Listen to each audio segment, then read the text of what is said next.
আপনার যে কম্পিউটারে ট্যালি লোড আছে সেটা কি প্রায়ই প্রবলেম করছে? ওটার হার্ড ডিস্ক কি ফরম্যাট করতে হবে বলে মনে হচ্ছে? আর আপনি এখনো ডেটা ব্যাকআপ নেননি বা নিয়েছেন বটে কিন্তু সরিয়ে রাখেননি অন্য কোথাও?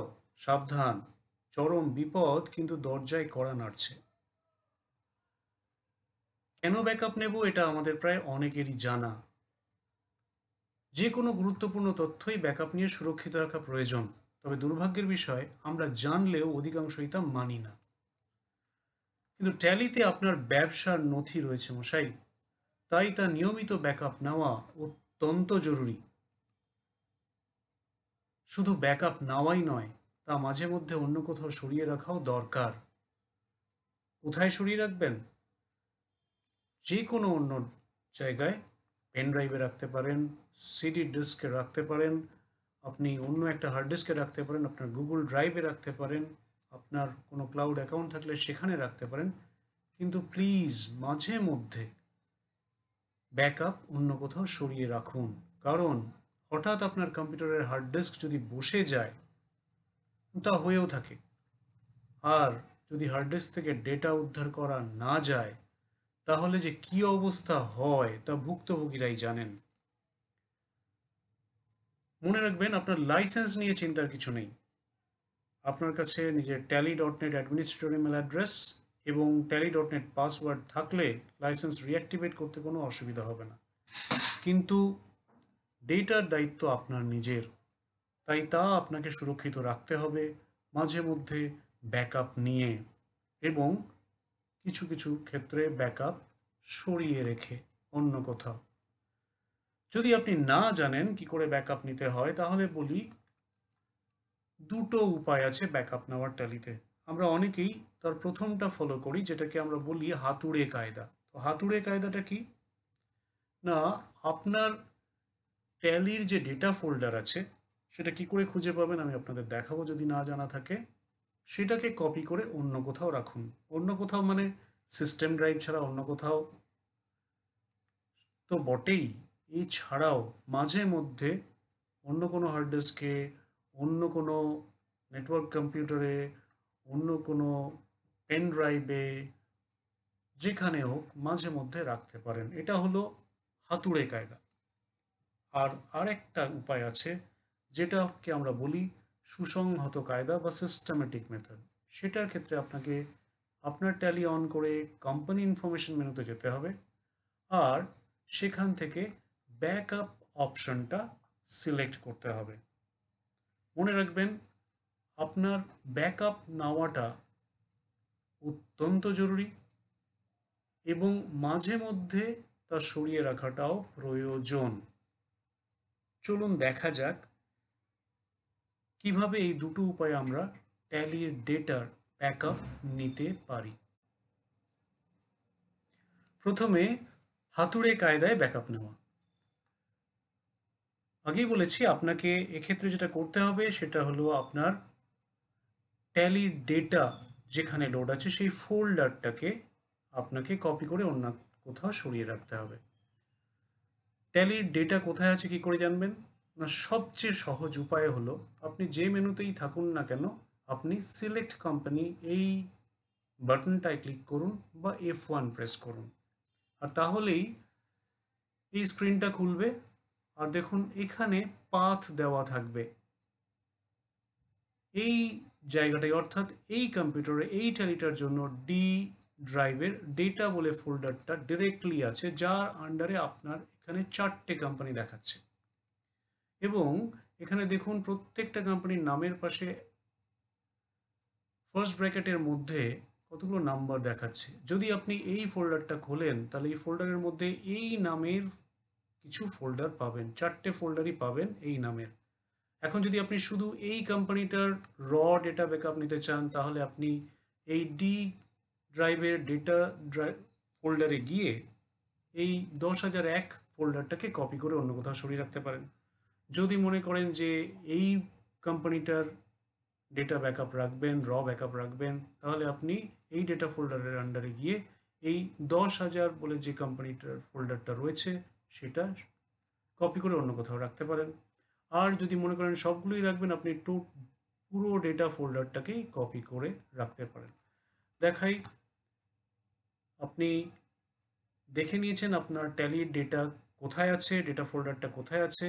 তাহলে আপনি যাবেন আপনার ফাইল এক্সপ্লোরারে গিয়ে আপনি দেখেছেন ডি ড্রাইভে আপনার ডেটা বলে ফোল্ডারের আন্ডারে আপনার ট্যালির ডেটা রয়েছে। অধিকাংশ ক্ষেত্রেই এটা কিন্তু আরেকটু ডিপ কোথাও থাকে, একদম সরাসরি কোনো ড্রাইভের মধ্যে আমরা রাখি না। দেখুন এখানে এই ডেটা ফোল্ডারটা রয়েছে, ডি ড্রাইভের মধ্যেই ডেটা ফোল্ডার রয়েছে। এই ডেটা ফোল্ডারের মধ্যে দেখুন 4টে কোম্পানির 4টে আলাদা ফোল্ডার রয়েছে। আপনি যদি কোনো একটা কোম্পানির র ব্যাকআপ নিতে চান ডেটার, তাহলে সেই ফোল্ডারটাকে কপি করুন এবং অন্য কোথাও পেস্ট করে রাখুন। আর যদি মনে করেন না সব কটা কোম্পানির, তাহলে গোটা ডেটা ফোল্ডারটাকেই কপি করে অন্য কোথাও সরিয়ে রাখুন। আশা করি বোঝাতে পারলাম। এবারে আসুন দেখাই systematic method of data backup, কি করে আমরা সিস্টেমেটিক্যালি ডেটা ব্যাকআপ নিতে পারি।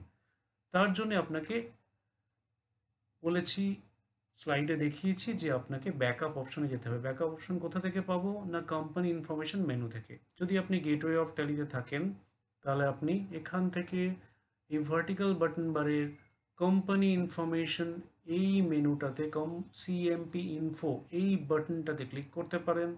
আপনি অল্ট F3 প্রেস করতে পারেন, একসাথে যদি পারেন অল্ট F3 প্রেস করতে পারেন, অথবা আরও একটা কাজ করতে পারেন। আপনি এখানে যদি শার্ট কোম্পানি করেন, তাহলেও আপনি সরাসরি সিএমপি ইনফোতে চলে যাবেন। তবে খেয়াল রাখবেন, যদি একের বেশি কোম্পানি খোলা থাকে, তাহলে শার্ট কোম্পানি অপশন ক্লিক করলে বা এই বাটনটায় ক্লিক করলে কিন্তু আপনি সরাসরি কোম্পানি ইনফরমেশন মেনুতে যাবেন না। যাই হোক, আপনাকে মোদ্দা কথা পৌঁছতে হবে আপনার কোম্পানি ইনফরমেশন মেনুতে। আপনি এখানে ক্লিক করুন, আর একটা কোম্পানি খোলা থাকা অবস্থায় শার্ট কোম্পানি করুন, যাই করুন না কেন, আপনি আসুন কোম্পানি ইনফরমেশন মেনুতে।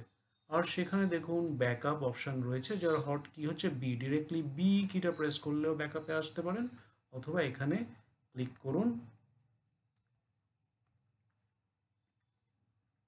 ক্লিক করলে আমরা এলাম ব্যাকআপ এই স্ক্রিনটাতে। সেখানে দেখুন প্রথমে উপরে রয়েছে সোর্স, এটা আপনার কোম্পানিগুলো যে ফোল্ডারে আছে সেই ফোল্ডারটা দেখাবে। এন্টার মারলেই আপনি দেখতে পাবেন যে সেই কোম্পানিগুলো দেখাচ্ছে কিনা। একটু ধৈর্য ধরুন, আপনাকে ডেস্টিনেশনটাও বলতে হবে। ডেস্টিনেশন মানে ব্যাকআপ ফাইলগুলো যেখানে যাবে, বা ব্যাকআপ ফাইলটা বা ব্যাকআপ ফাইলগুলো আপনি যেখানে রাখতে চাইছেন। আমি এখানে পাথটা ডি ড্রাইভের ডেটা ব্যাক বলে একটা ফোল্ডার তৈরি করে রেখেছি, তাতে দিচ্ছি। আপনি যেখানে হোক দিতে পারেন, এবং এই ফোল্ডারটা যদি তৈরি নাও থাকে, ট্যালি নিজে এটা তৈরি করে নেবে। এন্টার মারলাম, দেখুন কোম্পানিগুলো দেখাচ্ছে। যদি এই কোম্পানির লিস্ট না আসে, তাহলে আপনাকে বুঝতে হবে যে আপনার এই সোর্স যেটা আপনি দিয়েছেন সেটা ভুল হচ্ছে। অর্থাৎ এই সোর্সে যে পাথটা আপনি সিলেক্ট করেছেন বা টাইপ করেছেন সেটা ভুল হচ্ছে। এটা একবার দিলে পরের বার আপনার ট্যালি খুললে আবার এটা সেভ থাকে, এই পাথটা এবং ডেস্টিনেশন পাথটা যেখানে আপনি ব্যাকআপগুলো নিয়ে যাবেন সেটাও সেভ থাকে। আপনি চাইলে একটা কোম্পানির ব্যাকআপ নিতে পারেন, আপনি চাইলে সব কোম্পানির ব্যাকআপ নিতে পারেন। যদি সিলেক্টিভ একটা নিতে চান, তাহলে মনে করুন এটাই শুধু নেবেন, তাহলে এটা সিলেক্ট করার পরে এন্ড অফ লিস্ট করুন। যদি তা না চান, তাহলে আপনাকে একসাথে সবগুলো দেখুন অল আইটেমস এই অপশনটা ছিল, অথবা আপনি প্রত্যেকটা ইন্ডিভিজুয়ালিও সিলেক্ট করতে পারতেন। আমি একসাথে অল আইটেমস সিলেক্ট করলাম, এন্টার মারলাম, অল আইটেম সিলেক্ট করলাম, এন্টার মারলাম। যদি অ্যাকসেপ্ট করি, সাথে সাথে ডেটা ব্যাকআপ শুরু হয়ে গেল। আমরা দেখি ব্যাকআপ আছে কিনা। আমরা যাই আবার ফাইল এক্সপ্লোরারে গেলাম, ডি ড্রাইভে গেলাম, ডেটা ব্যাক বলে একটা দিয়েছিলাম অপশন, দেখুন চলে এসছে। মনে রাখবেন ফাইলগুলো সবসময় ট্যালি ডেটা ব্যাকআপ ফাইলগুলো টিবিকে দিয়ে নাম হয়। তো আপনি দেখে নেবেন আপনার ডেট মডিফাইডটা এবং টাইমটা এটা ঠিক আছে কিনা আপনার সিস্টেম ডেট অ্যান্ড টাইমের সাথে, তাহলে বুঝবেন এটাই এখনকার ব্যাকআপ। প্রয়োজন হলে আপনি এই ব্যাকআপগুলোর নামগুলো চেঞ্জ করে ডেট দিয়ে রাখতে পারেন। তবে এর উপরে যদি আরেকবার ব্যাকআপ নেন তাহলে লেটেস্ট ব্যাকআপটা এর উপরে পড়ে যাবে, তাতে আসলে কোনো অসুবিধা নেই এবং সেটাই করা উচিত, যদি না স্পেশাল কোনো কারণ থাকে আলাদা আলাদা ব্যাকআপ রাখার। তো আবার দেখাই, যদি আমি এখান থেকে ব্যাকআপ নিই, আবার ব্যাকআপ নিচ্ছি, ব্যাকআপ এবারে আমি ইন্ডিভিজুয়ালি মনে করুন দুটো কোম্পানির নেব, আমি এবি ডিস্ট্রিবিউটর সিলেক্ট করেছি, টেস্ট2 সিলেক্ট করলাম, আর নিতে চাই না, এন্ড অফ লিস্ট। যদি অ্যাকসেপ্ট করি দেখবেন এই দুটো কোম্পানির জন্য ডি ডেটা ব্যাক এই জায়গায় আমার অলরেডি ব্যাকআপ নেওয়া আছে, তাই এখন যদি আমি আবার ব্যাকআপ নিই ট্যালি কিন্তু ওয়ার্নিং দেবে যে আপনার অলরেডি ওখানে ব্যাকআপ আছে। তো আপনি তবু ওটা নিতে চান, আমি নিতে চাই, ইয়েস করলাম, চলে গেল। দ্বিতীয় কোম্পানির জন্য আছে, আমি ইয়েস করলাম, চলে গেল। ওকে, আবার দেখাই, মনে করুন আমি ফাইল এক্সপ্লোরটা দেখাচ্ছি যে আপনার এখানে দেখুন ডেটা ব্যাক, ডেটা এন্ট্রি ডান এরকম ফোল্ডারগুলো রয়েছে, ডেটা বি বলে কোনো ফোল্ডার নেই। আমি ব্যাকআপ নিয়ে দেখাই একটা কোম্পানির, আমি মনে করি আমি ডেস্টিনেশন রাখবো ডি ডেটা বি। এখান থেকে ডিরেক্টলি পেন ড্রাইভেও সেভ করতে পারেন, পেন ড্রাইভ যে ড্রাইভ আছে সেই ড্রাইভ লেটারটা দিয়ে আপনি সেভ করতে পারেন। আমি ডিতে ডেটা বি বলে নাম দিলাম এবং আমি মনে করুন শুধু টেস্ট3 এটাকেই রাখবো, নেব এর ব্যাকআপ, এন্ড অফ লিস্ট করলাম, অ্যাকসেপ্ট করলাম। চলুন দেখা যাক, আপনার মনে হচ্ছে ডেটা বি হয়নি, আমরা এটাকে রিফ্রেশ করি। ডেটা বি দেখুন অটোমেটিক্যালি ক্রিয়েট করে দিয়েছে এবং সেখানে 10,003 এই কোম্পানিটার ব্যাকআপ চলে গেছে। আশা করি বোঝা গেছে। তবে শুধুমাত্র ডেটা ব্যাকআপ নেওয়াটাই যথেষ্ট নয়, প্রয়োজন পড়লে আপনাকে ডেটা রেস্টোর করতে হবে, প্রয়োজন পড়লে আপনাকে ট্যালির লাইসেন্স এক কম্পিউটার থেকে অন্য কম্পিউটারে ট্রান্সফার করতে হবে। তার জন্যে আমাদের ভিডিও রয়েছে, সেগুলোর লিঙ্ক পেতে আমাদের এই চ্যানেল সাবস্ক্রাইব করুন। আর যদি আপনার ভালো লেগে থাকে তাহলে প্লিজ লাইক করবেন, শেয়ার করবেন আমাদের ভিডিও। আর কোথাও অসুবিধা থাকলে আমাদের কন্ট্যাক্ট করতে ভুলবেন না। ধন্যবাদ।